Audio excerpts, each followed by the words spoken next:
Telugu cinema చరిత్రను మాయాబజార్ కి ముందు మాయాబజార్ తర్వాత అని ఎందుకు విభజిస్తారో తెలుసా? 1957లో రిలీజ్ అయిన ఈ సినిమా ఆ రోజుల్లోనే బాక్సాఫీస్ దగ్గర సృష్టించిన సునామీ అంతా ఇంత కాదు. అసలు కంప్యూటర్ గ్రాఫిక్స్ లేని రోజుల్లో గాలిలో తేలాడే లడ్డులను, మాయాపెటికలో కనిపించే దృశ్యాలని ఎలా చూపించారు? ఈ సినిమా కేవలం కథ వల్ల మాత్రమే హిట్ కాలేదు, అంతకు మించిన కొన్ని బలమైన కారణాలున్నాయి. అవేంటో ఈ వీడియోలో చూద్దాం. మొదటి కారణం, మన కళ్ళే నమ్మలేనంత టెక్నికల్ బ్రిలియన్స్. ఈ సినిమాకి నిజంగా ప్రాణం పోసింది సినిమాటోగ్రాఫర్ మార్కస్ బార్ట్లీ. మీకు తెలుసా, లాహిరి లాహిరి లాహిరిలో పాటని మధ్యాహ్నం మండు టెండలో షూట్ చేశారట. కానీ స్క్రీన్ మీద చూస్తే అది నిండు వెన్నెల రాత్రిలా ఉంటుంది. కేవలం లైటింగ్ టెక్నిక్స్ వాడి ఆ మూన్ లైన్ ఎఫెక్ట్ ని సృష్టించారు. అలాగే మరుగుజ్జులా కనిపించే సన్నివేశాల కోసం ఆ రోజుల్లోనే కెమెరా యాంగిల్స్ ని, దూరాలని అద్భుతంగా వాడుకున్నారు. ఇప్పటికీ ఆ షార్ట్స్ చూస్తుంటే హాలీవుడ్ టెక్నీషియన్స్ కూడా ఆశ్చర్యపోతారు. రెండవ కారణం, మాటల మాంత్రికుడు పింగళి నాగేంద్రరావు గారు రాసిన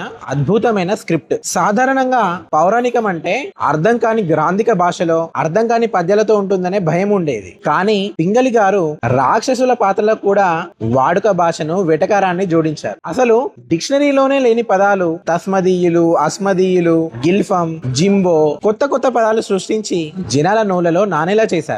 మహాభారతంలోని సీరియస్ పాత్రలైన శకుని, ఘటోత్కచుడులను మన పక్కింటి మనుషుల్లా మార్చేసి కామెడీ పండించారు. ఇలాంటి కారణాల వల్లే మాస్, క్లాస్ తేడా లేకుండా అందరికీ నచ్చేసింది.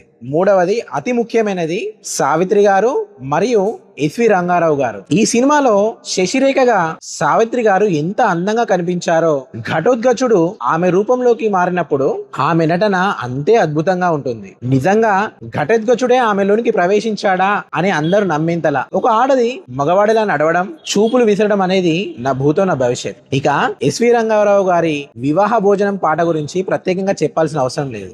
ఆ పాటలో ఆయన చూపించే హావభావాలు, ఆకలి, ఆనందం ఇప్పటికీ మీమ్స్ రూపంలో సోషల్ మీడియాలో ట్రెండ్ అవుతూనే ఉన్నాయి. ఇంకో ట్రెండింగ్ ఫ్యాక్ట్ ఏంటంటే, ఇది మహాభారతం ఆధారంగా తీసిన సినిమా అయినా కూడా ఇందులో పాండవులు, ధర్మరాజు, భీముడు, అర్జునుడు ఎక్కడా కనిపించరు. కేవలం వారి గురించి ప్రస్తావన మాత్రమే ఉంటుంది. దర్శకులు కేవి రెడ్డి గారు కృష్ణుడిని అంటే ఎన్టీఆర్ గారిని సూత్రధారిగా, ఘటోత్కచుడిని పాత్రధారిగా చేసి కథని నడిపించారు. అభిమన్యుడు, శశిరేఖ, ఘటోత్కచుల చుట్టూ ఇంత పెద్ద కథ నడిపించి హిట్ కొట్టడం అంటే అదొక సాహసం అనే చెప్పాలి. చివరగా, మాయాబజార్ అనేది కేవలం ఒక సినిమా మాత్రమే కాదు, అది తెలుగు వారి ఆస్తి. గ్రాఫిక్స్ లేని రోజుల్లోనే తెలుగు సినిమా స్థాయిని ప్రపంచానికి చాటిన అద్భుతం అది. అందుకే 60 ఏళ్లు దాటిన టీవీలో మాయాబజార్ వస్తుందంటే రిమోట్ పక్కన పడేసి కుటుంబం అంతా కలిసి చూస్తాం. మాయాబజార్ లో మీకు నచ్చిన ఫేవరెట్ సీన్ కానీ, ఫేవరెట్ క్యారెక్టర్ కానీ ఏంటి? కామెంట్ చేయండి. ఈ వీడియో మీకు నచ్చినట్లయితే ఖచ్చితంగా లైక్ చేయండి. మన తెలుగు సినిమా గొప్పతనాన్ని షేర్ చేయండి. మరెన్నో ఇలాంటి గోల్డెన్ మూవీస్ విశ్లేషణల కోసం మన ఛానల్ ని వెంటనే సబ్స్క్రైబ్ చేసుకోండి. Thank you.